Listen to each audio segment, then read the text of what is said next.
नमस्कार, मैं हूं धर्मेंद्र। आप देख रहे हैं ऑनलाइन न्यूज इंडिया। एक कहावत कही जाती है कि गांव बसा नहीं, मंगते पहले आ गए। कालीचरण की गिरफ्तारी जैसे हुई, उसके बाद में तमाम गोदी मीडिया के चैनल अपनी वाहवाही करने में लग गए। ये कहने लगे कि देखिए, हमने प्रेशर डाला तो सरकार झुकी और सरकार ने आखिरकार इसको गिरफ्तार करके जेल की सलाखों के पीछे डालना पड़ा। सब चैनल जो है तकरीबन ये काम कर रहे थे, लेकिन देखिए कैसे जो है वो एबीपी चैनल ने भी इसको लेकर के कहा। ये सुमित अवस्थी ने जो है इसको लेकर के देखिए ट्वीट किया। एबीपी न्यूज ने सवाल उठाए तो भूपेश सरकार पर पड़ा दबाव, 72 घंटे में कालीचरण की गिरफ्तारी हुई। मध्य प्रदेश के खुजराहो में छिपा था बापू के विचारों की हत्या करने वाला, ठिकाने बदलता रहा, छत्तीसगढ़ पुलिस को गच्चा देता रहा, लेकिन अब आया उसी के शिकंजे में। एबीपी न्यूज आपको रखे आगे, ये इन्होंने ट्वीट करके कहा। और इसी तरह से जो है वो लगातार एबीपी न्यूज सवाल उठाता रहा। ये आप देखिए ज्ञानेंद्र तिवारी हैं, ये भी एबीपी न्यूज के रिपोर्टर हैं। इन्होंने लिखा, एबीपी न्यूज ने कल रात 8 बजे उठाया था सवाल, कालीचरण अब तक गिरफ्तार क्यों नहीं। आज कालीचरण की गिरफ्तारी हो गई। मतलब कल सवाल उठाया था और आज गिरफ्तारी हो गई। इतना जबरदस्त प्रेशर जो है इनके पास में, इतना जबरदस्त दबाव है।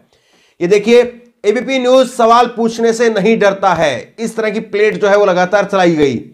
72 घंटों तक चली मुहिम ने दिखाया असर। इनकी मुहिम का असर था।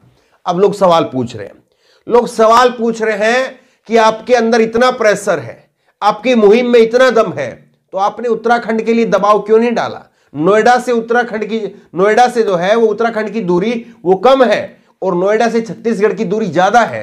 अगर इतनी दूर पर भी आपका दबाव काम कर रहा है तो फिर आप ये बताइए उत्तराखंड पर आपका दबाव क्यों नहीं चल रहा है।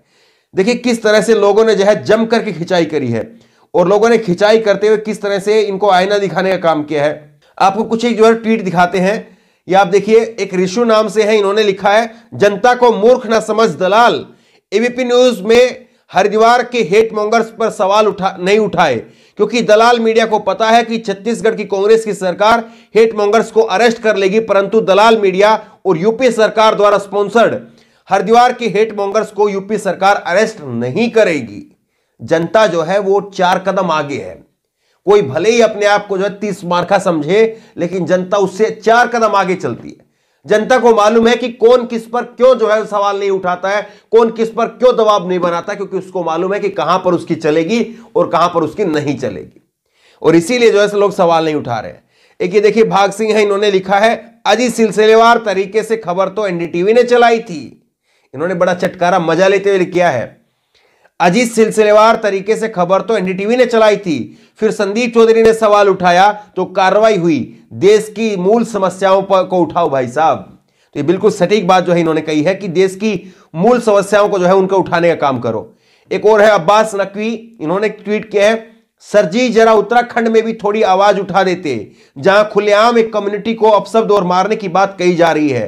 क्या वहां आपकी आवाज सुनने वाला कोई नहीं है क्या आपका वहां पर अस्तित्व नहीं है। अब समझा, जहां से ईएमआई लगातार मिल रही है वहां कोई क्यों सुनेगा।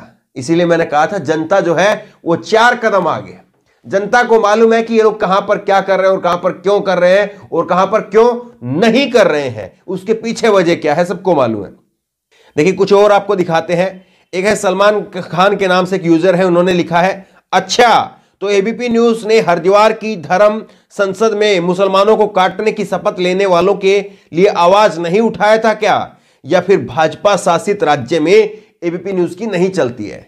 देखिए बड़ा गंभीर सवाल है और मूल सवाल है, कैसे जो है वो भूपेश बघेल की सरकार वहां पर खुलेआम कहती है। इस कालीचरण ने क्या किया था, इस कालीचरण ने एक वीडियो बनाई, पहले इसने भाषण दिया, भाषण देकर के महात्मा गांधी को, देश के राष्ट्रपिता को जो है गाली देने का काम किया।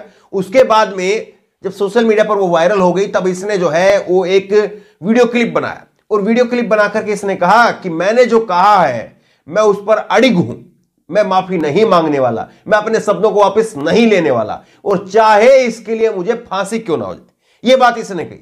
और उसके बाद में भूपेश बघेल ने कहा था कि अगर ये इतना ही साहसी है, इतना ही नीडर है, तो आकर के सरेंडर कर दे। लेकिन ये क्या करने लगा, ये भागने लगा, और भाग करके जो है वो मध्य प्रदेश की सरकार में चला गया, डबल इंजन की सरकार की शरण में चला गया। सारे अपराधी डबल इंजन की सरकार की शरण में जाते हैं। तो इस बारे में जो है कोई सवाल नहीं उठाता है, इस बारे में कोई नहीं पूछता है कि आखिरकार जो है ये डबल इंजन की सरकार में क्यों छिपते हैं, आखिरकार ये मंदिरों में मठों में ही क्यों छिपते हैं, इस बारे में कोई सवाल नहीं उठाता है। क्योंकि इसी तरह से विकास दुबे भी भाग करके जो है वो डबल इंजन की इसी मध्य प्रदेश की उज्जैन के महाकाल मंदिर से गिरफ्तार हुआ था। तो सारी घटनाएं जो है वो लोगों को सवाल उठाने के लिए मजबूर करती हैं। अब देखिए संदीप शर्मा है, इन्होंने ट्वीट करके लिखा है, यहां कांग्रेस की सरकार है इसलिए गिरफ्तारी हो गई। समझे सुमित, अगर इतना दबाव बनाने का शौक है तो उत्तराखंड में भी बना लो। धर्म संसद सिर्फ रायपुर में नहीं हरिद्वार में भी हुई थी। खुली चेतावनी है तुम्हें, वहां भी 72 घंटे में किसी की गिरफ्तारी करा करके दिखा दो। अब वाकई ये बिल्कुल सही बात है, वाजिब सवाल है। अगर इनके अंदर इतना ही दम है, इनकी इतनी ही चलती है, इनका इतना ही दबाव है, तो उत्तराखंड के अंदर क्यों नहीं ये दबाव बनाते, उत्तराखंड के लिए क्यों नहीं आवाज उठाते। उत्तराखंड में तो पूर्व प्रधानमंत्री डॉक्टर मनमोहन सिंह के छाती में 6 गोली मारने की जो है वो धमकी दी गई थी, खुलेआम ऐलान किया गया था। एक जीवित व्यक्ति को, देश के प्रधानमंत्री, पूर्व प्रधानमंत्री रहे हैं, उनके लिए ऐसी बातें कही जाती है। अभी तक एक व्यक्ति की गिरफ्तारी नहीं हुई, एक सिंगल व्यक्ति की भी गिरफ्तारी नहीं हुई है, लेकिन वहां पर ये लोगों का सवाल जो है नहीं उठता है, वहां पर इनकी जो आवाज जो है वो सिट्टी पिट्टी गुम हो जाती है। और जहां तक बात है सुमित अवस्थी की, सुमित अवस्थी को छोटा सा चैलेंज है, बिल्कुल छोटा सा चैलेंज। देखिए सुमित अवस्थी का पहले ये ट्वीट आप देखिए, सुमित अवस्थी का ये ट्वीट है, और इसी तरह से जो है सुमित अवस्थी रोजाना ट्वीट करते हैं। अच्छी बात भी है, इन्होंने ये क्या ट्वीट करते हैं, mask up India, hashtag mask up India ये करते हैं कि मास्क पहनिए, सुरक्षित रहिए। WHO ने कहा है कि ओमिक्रॉन और डेल्टा की सुनामी आने का खतरा बन गया है, मास्क ही बचाव है। ABP न्यूज के अभियान को सफल बनाइए, खुद को और मानवता को मिलकर के आकर के बचाइए। तो ये सवाल जो है उठा रहे हैं, और अच्छी बात है कि आप मानवता के लिए, देश को बचाने के लिए, देश को लोगों को जागरूक करने के लिए काम कर रहे हैं। आप कह रहे हैं कि मास्क पहनिए, और तकरीबन रोजाना जो है ये एक ट्वीट तो रोज करते हैं, इस तरह के 2-3 ट्वीट भी कर देते हैं। अब इनसे एक सीधा सवाल है, सीधा आप चैलेंज कह लीजिए। ये फोटो आप देखिए, नरेंद्र मोदी जी की फोटो है, नरेंद्र मोदी जी की फोटो है, और ये केवल एक फोटो नहीं है। नरेंद्र मोदी जी इसी तरह से, हालांकि वो खुद घोषणा कर चुके हैं, खुद टीवी पर आकर के बोल चुके हैं कि देश के अंदर ओमिक्रॉन का खतरा है, ये है, वो है, सारी बातें वो बोल चुके हैं। लेकिन आप एक फोटो दिखा दीजिए सुमित अवस्थी जी जो ये मास्क के साथ में कहीं पब्लिक प्लेस में गए हो, केवल मुखौटा भर के लिए, दिखाने भर के लिए ये मास्क पहनते हैं, और उसके बाद में खुलेआम रैलियों में घूमते रहते हैं। सारा जो है वहां पर जितना भी इनके आसपास में क्राउड होता है, जो अफसर वगैरह होते हैं, वो सब जो है मास्क पहनते हैं, लेकिन नरेंद्र मोदी जी मास्क नहीं पहनते हैं। वहां पर जो भीड़ में लोग आते हैं वो मास्क नहीं पहनते हैं। आप एक सवाल डायरेक्ट बता दीजिए, आपने नरेंद्र मोदी को कटघरे में खड़ा करते हुए सवाल पूछा हो कि नरेंद्र मोदी जी आप मास्क क्यों नहीं पहनते हो, सिर्फ एक लाइन का एक सिंगल सवाल आप ट्वीट मेरे को दिखा दीजिए। आपने नरेंद्र मोदी जी को सीधा पॉइंट आउट करते हुए लिखा हो, उनकी फोटो को टैग करते हुए लिखा हो कि नरेंद्र मोदी जी आप देश के प्रधानमंत्री हैं, माननीय नरेंद्र मोदी जी, आप इतना कह दीजिए। चलिए आप ये बताइए, आप मास्क क्यों नहीं पहनते? आप एक लाइन का ये सवाल कर सकते हैं? अगर आप में हिम्मत है, दम है, मुहिम है, ये है, वो है, और आपका असर होता है, तो देश के प्रधानमंत्री को मास्क पहनाना पहले ठीक से सिखा दीजिए। उसके बाद में देश भरोसा करेगा कि हां वाकई आपकी आवाज में भी दम है। बहरहाल देखिए, सबसे बड़ी बात यह है कि देश जानता है कि इस काम के लिए जो श्रेय दिया जाता है, वो श्रेय दिया जाना चाहिए कांग्रेस की सरकार को, भूपेश बघेल को, मुख्यमंत्री को, जिन्होंने कहा न्याय जो है वो वक्त से मिलना चाहिए, देरी से मिला न्याय जो है वो अन्याय के बराबर है। ये उन्होंने आज भी कहा।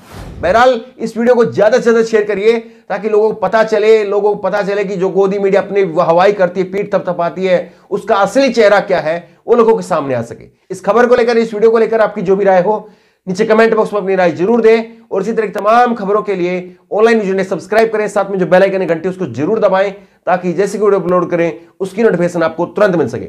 धन्यवाद। इस खबर को अभी लाइक करें, शेयर करें, अभी चैनल को सब्सक्राइब करें और घंटी जरूर दबाएं।